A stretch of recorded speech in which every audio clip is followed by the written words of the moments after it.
Bhekani, ngilinikile igunya lokunyathela izinyoka nawofezela naphezu kwamandla onke esitha.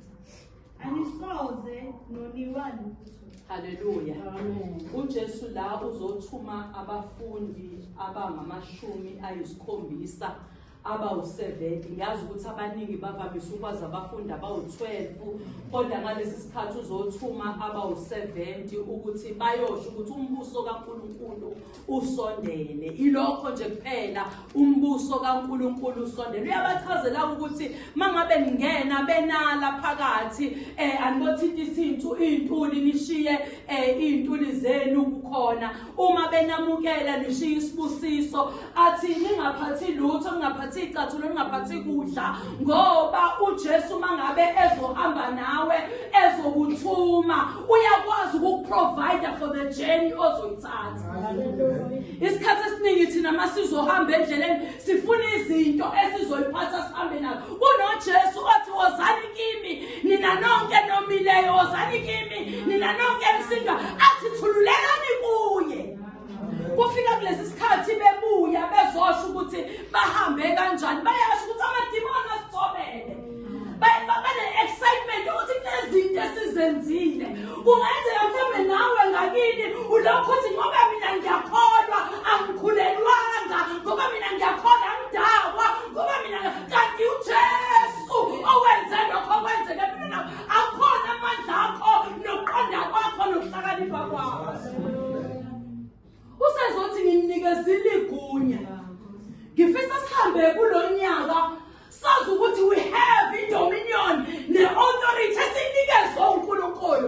Wherever we go masinyathela, kumele sinyathele with the dominion and authority esinikezwe uJesu.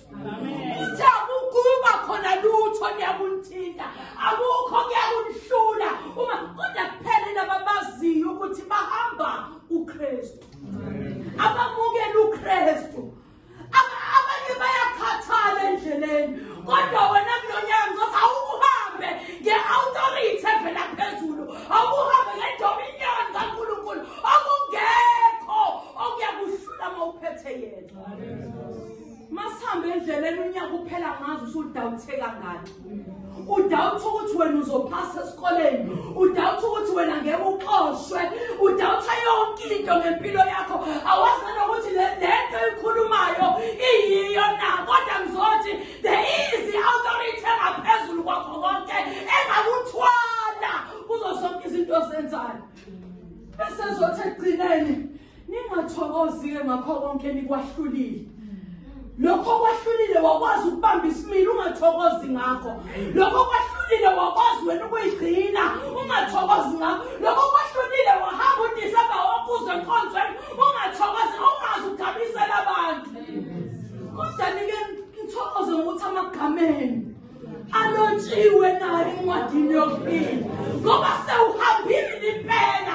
Igama lakho manga uthemba ukutheleza ovuma ngomlomo wakhe akholwe ngenhliziyo. Bese ngithi mina wenza intando kaNkulunkulu uyakubona umbuso wezulu. Ningathokozi ngokuthi you are still standing, ningathokozi ngokuthi ukuthenga imoto ekhaya, ungathokozi ngokuthi khona izinto ezingcono ezenzakalayo, ngoba whatever uthokoza ngayo you are comparing yourself nomunye umuntu. Kanti umuntu ohamba kwi-dominion noma ethokoza akathokozi ngezinto ezisenyama, kodwa uthokoza ngombuso kaNkulunkulu. Lithi iBhayibheli lifuna niqala umbuso nokulunga kwakhe konke okunye kuyalwenezela. Umuntu owaziyo ukuthi izinto zinezelwe kuye ubengakhwalifayi angahambe khoma. Kodwa whatever mnyango ongena kuwona with that authority ukuthi ngazi inkosi mina umavula kuvaliwe, ngazi inkosi mina equalify abangaqualify, ngazi inkosi mina ethwala nayo, ngazi inkosi engavumi nawe nonyawo lakho kube lishelele, ngazi inkosi mina ekuzungezayo ngemuva nangaphambili, ngazi inkosi. We shall walk in dominion and authority bazalwane. Simkhona uNkulunkulu osenzele okuhle kodwa, simkhona uNkulunkulu osinike amandla okuqhamula lapha enganqanyulwa khona, simkhona uNkulunkulu esinyathela ofezela singafi, simkhona noNkulunkulu must walk in dominion and authority. Maungabaza amandla kaNkulunkulu empilweni yakho ekuzukubone lokho okufisayo. Kodwa mawumazi uNkulunkulu engumqalisi nomphelelisi empilweni yakho, you will walk in dominion and authority. Uzokwazi ukuthi kuyanqotshwa kunezimo odlule kuzona ku-2025 nawe ubungakhona, kukhona abaginqiye nemoto bebengakhona, kodwa namhlanje bakhona. They walk in dominion and authority kaNkulunkulu. Kunezimo endlule kuzona ebezi-challenge impilo yakho ngomusa kaNkulunkulu. Omqondayo uyazi ukuthi I owe God my all.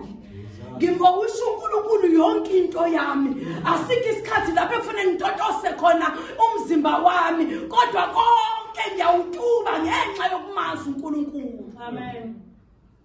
Ngizonikeza lo myalezo bazalwane. Nikiwe igunya. Ninikiwe igunya. Nikiwe igunya. Musukusaba izimo ungakafiki kuzona, ubunegunya onikezwe wona. Walk in dominion and authority. And see uNkulunkulu ekusize empilweni yakho. And see izinto obungaqualify kuzona uyibona uqualify. Uyibona uqashwa wena ungenawo ngisho umatric, ungazi ukuthi kanjani. Kanti for many years ubulokhu uhlehlele emuva. Uthi ahamba bano matric mina nginawo, kanti bengafuneki umatric. Bekufuneka imerit. Uthembekile na? Uyakwazi ukuqinisela? Uyakwazi to press forward? Do you understand uNkulunkulu who owns everything onayo emhlabeni? Amen.